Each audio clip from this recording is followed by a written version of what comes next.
चलिए तो हम लोग स्टार्ट करते हैं कौन सा, तो ये रहा हम लोग के पास चैप्टर नंबर 13। ये कौन सा चैप्टर है, तो ये रहा हम लोग के पास स्टैंडर्ड कॉस्टिंग। तो हम लोग स्टार्ट करें स्टैंडर्ड कॉस्टिंग से। तो चलिए आगे आ जाइए। इसमें सबसे पहले हम लोग चैप्टर का ओवरव्यू देख लेंगे और थोड़ा सा एक दो हम लोग थ्योरी का क्वेश्चन देख लेंगे। बस हम लोग रीड करेंगे, ओके, थ्योरी का क्वेश्चन। एंड रीड करके मैं थोड़ा बहुत समझा भी दूंगा आप लोग को। एंड उसके बाद जो हम लोग हैं जो नेक्स्ट स्टार्ट करेंगे कॉन्सेप्ट वाला वीडियो, जहाँ पे हम लोग सीखेंगे इस चैप्टर का जो मेन कॉन्सेप्ट वाला वीडियो है, तो वो सब आप लोग को ध्यान से देखना है और वो सब आप लोग को अच्छे से समझ में आएगा। और ये तो थ्योरी पार्ट है, तो इसमें आप लोग को उतना समझ में नहीं आएगा तो कोई बात नहीं, लेकिन आगे का वीडियो जो है जो भी प्रैक्टिकल क्वेश्चन वाला रहेगा, जो भी हम लोग के पास सम्स वाला पार्ट रहेगा, उसमें समझ में ज़रूर आएगा। तो चलिए स्टार्ट करते हैं, ठीक है। तो देखिए सबसे पहले हम लोग के पास चैप्टर का ओवरव्यू। तो चैप्टर के ओवरव्यू में हम लोग के पास क्या पढ़ना, तो यहाँ पे स्टैंडर्ड कॉस्टिंग, इसमें मीनिंग ऑफ स्टैंडर्ड कॉस्ट और स्टैंडर्ड कॉस्टिंग। तो यहाँ पे स्टैंडर्ड कॉस्ट का मीनिंग क्या होता है और दूसरा हम लोग के पास स्टैंडर्ड कॉस्टिंग का मीनिंग क्या होता है, तो ये हम लोग को सबसे पहले देखना है। फिर हम लोग के पास क्या आ जाएगा यहाँ पे, तो टाइप्स ऑफ स्टैंडर्ड्स आ जाएगा। फिर हम लोग के पास the process of standard costing. तो देखिए टाइप्स ऑफ स्टैंडर्ड, कितने तरह का स्टैंडर्ड हो सकता है वो हम लोग के पास आ गया। फिर यहाँ पे क्या चीज़ है, प्रोसेस ऑफ स्टैंडर्ड कॉस्टिंग, क्या क्या उसमें प्रोसेस होगा। फिर सेटिंग ऑफ स्टैंडर्ड कॉस्ट, किस तरह से हम लोग यहाँ पे स्टैंडर्ड कॉस्ट को क्या करते हैं, सेटअप करते हैं, ठीक है। फिर हम लोग के पास टाइप ऑफ वेरिएंस, तो हम लोग को ये मेन जो टॉपिक है टाइप्स ऑफ वेरिएंस।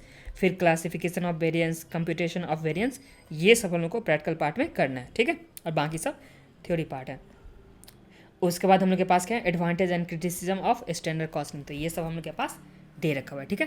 तो चलिए अब स्टार्ट करते हैं हम लोग। छोटा मोटा हम लोग थ्योरी देख लेते हैं पहले, एंड उसके बाद हम लोग क्या करेंगे स्टार्ट, तो जो प्रैक्टिकल वाला होगा।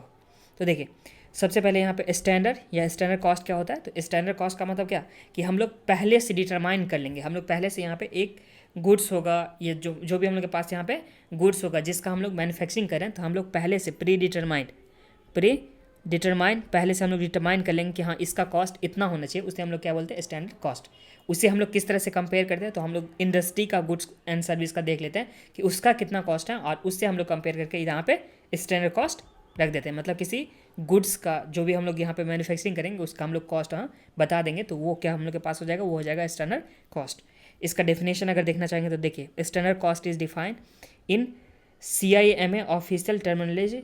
इसमें क्या दे रखा है, the plan unit cost of the product. यहाँ पे बोला ना कि यहाँ पे प्लान यूनिट, प्लान हो रहा है कि प्लान करने टाइम हम लोग यूनिट कॉस्ट को प्लान करें ऑफ अ प्रोडक्ट, कंपोनेंट और service produce in a period में। और सर्विस जो हम लोग प्रोड्यूस करेंगे जो किसी एक पीरियड में, तो वो हम लोग कैलकुलेट इसमें करने वाले हैं। फिर हम लोग के पास है द स्टैंडर्ड कॉस्ट में भी determine on number of basis. इसे हम लोग बहुत सारे बेसिस में, मतलब स्टैंडर्ड कॉस्ट को जो है डिटरमाइन हम लोग काफ़ी सारा तरीका से कर सकते हैं, तो यही चीज़ यहाँ पे बोला हुआ।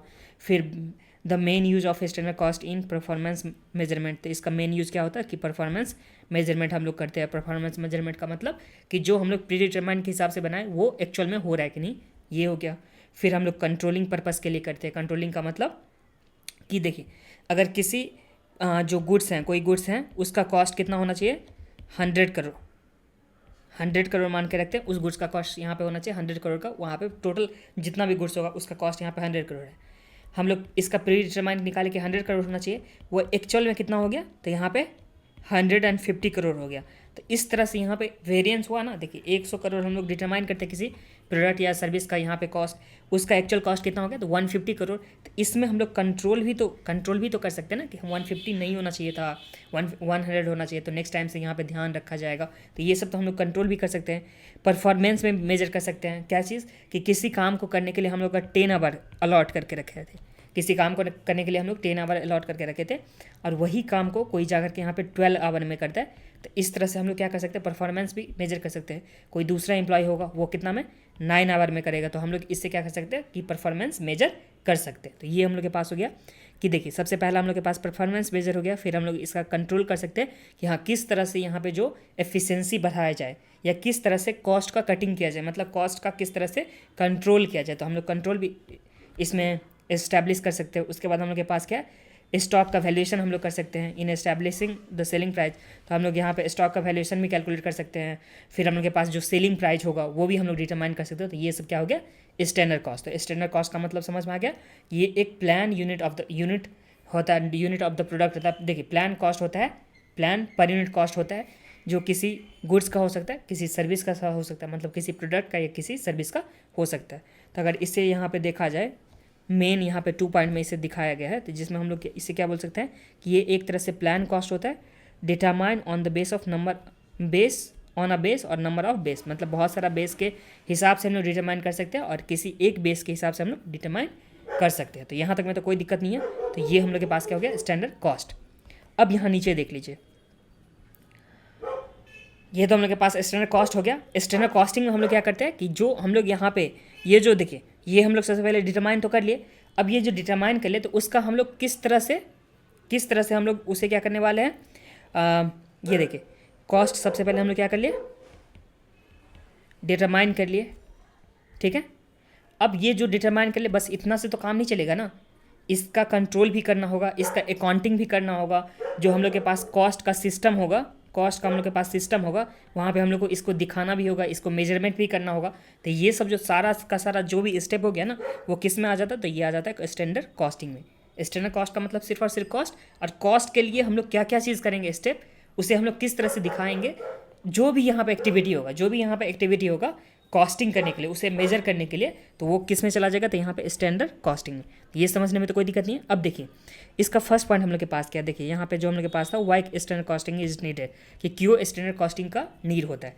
सबसे पहले क्या है, prediction of future cost for decision making. जैसे हम लोग स्टैंडर्ड कॉस्ट निकाले हैं, यहाँ पे किसी भी प्रोडक्ट का स्टैंडर्ड कॉस्ट निकालिए, तो अब हम लोग को यहाँ पे फ्यूचर में तो डिसीजन मेकिंग के लिए हम लोग के पास फास्ट हो जाएंगे ना, कि हम लोग के पास पता है कि इस गुड्स का कॉस्ट या इस प्रोडक्ट का कॉस्ट इतना होने वाला है। तो उससे हम लोग के पास जो भी डिसीजन आएगा, हम लोग फास्ट कि हाँ उस तरह का प्रोडक्ट में हम लोग के पास जाना चाहिए कि नहीं जाना चाहिए, ये सब तो डिसीजन हम लोग ले सकते हैं ना। यही चीज़ हम लोग के पास हो गया, prediction of future cost for decision making. तो हम लोग डिसीजन मेकिंग के लिए फ्यूचर कॉस्ट में प्रिडिक्शन कर सकते हैं। फिर हम लोग के पास नेक्स्ट क्या है, provide target to be achieved, कि हम लोग को यहाँ पे टारगेट जो भी होगा उसे अचीव करने में हम लोग के पास हेल्प मिलेगा अगर हम लोग इस तरह से स्टैंडर्ड कॉस्ट को बनाते हैं। तो ये हम लोग के पास सेकंड पॉइंट हो गया। थर्ड नंबर पे क्या है कि used in budgeting and performance evaluation. तो हम लोग बजटिंग में भी इसका यूज़ कर सकते हैं, बजट बनाने टाइम में भी हम लोग क्या कर सकते हैं, इसका यूज़ कर सकते हैं। परफॉर्मेंस का इवैल्यूएशन करेंगे तभी हम लोग इसका क्या कर सकते हैं, यूज़ कर सकते हैं। फिर हम लोग के पास है इंटरिम प्रॉफिट मेजरमेंट। हम लोग अगर ईयर के विद इन में, देखिए हम लोग के पास ये ईयर है, ईयर स्टार्ट यूजुअली कब से होता है फाइनेंशियल, तो यहाँ पे 1 अप्रैल से, और ये 31 मार्च तक जाता है, तो ये जाता है ना। तो यहाँ इस बीच में हम लोग को कभी भी प्रॉफिट निकालना होगा, तो वो प्रॉफिट भी हम लोग मेजरमेंट कर सकते हैं अगर हम लोग इस तरह से निकाले होंगे। तो ये हम लोग के पास हो गया। अब हम लोग के पास क्या है, टाइप ऑफ स्टैंडर्ड्स हैं। सबसे पहले आइडियल स्टैंडर्ड होता है, फिर उसके बाद हम लोग के पास नॉर्मल स्टैंडर्ड होता है, फिर हम लोग के पास बेसिक एंड मजिस्ट्री। तो ये सब आप लोग रीड कर लीजिएगा, ठीक है। अब बस मैं यहाँ पे एक चीज़ यहाँ पे बता देता हूँ आप लोगों को, क्या चीज़, the process of standard cost is below, मतलब किस तरह से हम लोग स्टैंडर्ड कॉस्टिंग करते हैं। The process of standard costing, ये मैं बस बताने वाला। तो देखिए इसके लिए सबसे पहले हम लोग क्या करते हैं, सेटिंग ऑफ स्टैंडर्ड। तो हम लोग सबसे पहले क्या करेंगे, स्टैंडर्ड को सेट करेंगे कि कौन सा स्टैंडर्ड के हिसाब से हम लोग यहाँ पे बढ़ने वाले हैं आगे। तो हम लोग सबसे पहले स्टैंडर्ड को सेट करेंगे। स्टैंडर्ड सेट करने के बाद हम लोग क्या करेंगे, एसर्टेन द एक्चुअल कॉस्ट। हम लोग उसका एक्चुअल कॉस्ट को एसर्टेन करेंगे। देखिए सबसे पहले हम लोग स्टैंडर्ड क्या किए, सेट किए, हम लोग सेट कर दिए क्या चीज़, तो यहाँ पे जो भी स्टैंडर्ड था उसे हम लोग सेट कर दिए। उसके बाद जब हम लोग स्टैंडर्ड सेट किए तो हम लोग के पास क्या है, जो एक्चुअल कॉस्ट होगा, यहाँ पे जो एक्चुअल कॉस्ट हुआ उसे भी हम लोग निकाले, उसका भी हम लोग एसर्टेनमेंट कर लिए, मतलब उसे हम लोग कैलकुलेट कर लिए। पहले देखिए स्टैंडर्ड हम लोग बना दिए। स्टैंडर्ड बनाने के बाद हम लोग के पास जो एक्चुअल कॉस्ट का जितना कॉस्ट आया, एक्चुअल कॉस्ट हम लोग के पास आया, तो वो भी निकाले। उसके बाद हम लोग इसका कंपेरिजन करेंगे जो भी एक्चुअल और स्टैंडर्ड है। देखिए स्टैंडर्ड सेट किए कि हम लोग के पास जो कॉस्ट होना चाहिए वो कितना, तो यहाँ पे ₹10 का मान लेते कि ₹10 का स्टैंडर्ड हम लोग सेट किए। एक्चुअल में हम लोग के पास कॉस्ट जो हो गया वो कितना हो गया, तो यहाँ पे ₹11 हो गया कॉस्ट। तो इस दोनों का कंपैरिजन करेंगे तो हम लोग के पास एक्चुअल में क्या हो गया, ज़्यादा कॉस्ट हो गया। तो कंपनी के लिए फेवरेबल कंडीशन है कि अनफेवरेबल कंडीशन। देखिए कंपनी का जो स्टैंडर्ड था कि स्टैंडर्ड की उसको जो खर्चा करना चाहिए तो वो कितना, सिर्फ और सिर्फ 10, ये एक्सपेंस का बात हो रहा है, ठीक है। और उसका एक्चुअल में जो खर्चा हो गया वो कितना हो गया, तो यहाँ पे 11 एक्चुअल में खर्चा हो गया। तो कंपनी के व्यू पॉइंट से अगर खर्चा उसका बढ़ गया तो उसके लिए फेवरेबल होगा कि अनफेवरेबल, तो आंसर इज अनफेवरेबल कंडीशन हो जाएगा। तो ये समझने में तो कोई दिक्कत नहीं है। तो ये ₹1 हम लोग कंपैरिजन कर लिए, कंपैरिजन के बाद इस जो हम लोग के पास ₹1 का क्या आ गया, अनफेवरेबल कंडीशन आ गया, फेवरेबल कंडीशन आ गया। तो इस ₹1 का जो डिफरेंस आया, जो आया ना, उसके लिए हम लोग इन्वेस्टिगेट करेंगे द रीजन फॉर वेरियंसेस। जो भी हम लोग के पास डिफरेंस आया, डिफरेंस को ही हम लोग क्या बोलते हैं, वेरियंस बोलते हैं, ठीक है। तो जो भी हम लोग के पास रीजन, जो भी हम लोग के पास डिफरेंस आया तो उसे ही बोलते हैं वेरियंस बोलते हैं, और उसका हम लोग इन्वेस्टिगेट करेंगे कि हाँ किस वजह से ये रीजन आ चुका है, ठीक है। तो लास्ट वाला हम लोग के पास क्या है, तो लास्ट में है क्या है, डिस्पोजिशन ऑफ वेरियंसेस। तो डिस्पोजिशन ऑफ वेरियंसेस में हम लोग क्या करेंगे कि जो भी इसका ट्रीटमेंट हम लोग को करना होगा वो हम लोग क्या कर देंगे, यहाँ पे ट्रीटमेंट इसका कर देंगे कि costing, profit and loss account में दिखाना है कि कहाँ दिखाना है, उसका हम लोग ट्रीटमेंट कर देंगे। और इसी के साथ ये पार्ट हम लोग के पास यहाँ पे कंप्लीट हो गया। नेक्स्ट वाले पार्ट से हम लोग यहाँ पे देखने वाले क्या कि जो भी हम लोग के पास वेरियंसेस वाला होने वाला है ना पार्ट, जो मेन पार्ट है वो हम लोग नेक्स्ट वाले से देखने वाले हैं। यहाँ से वेरियंस वाला से हम लोग यहाँ से नेक्स्ट वाले पार्ट से देखने वाले हैं।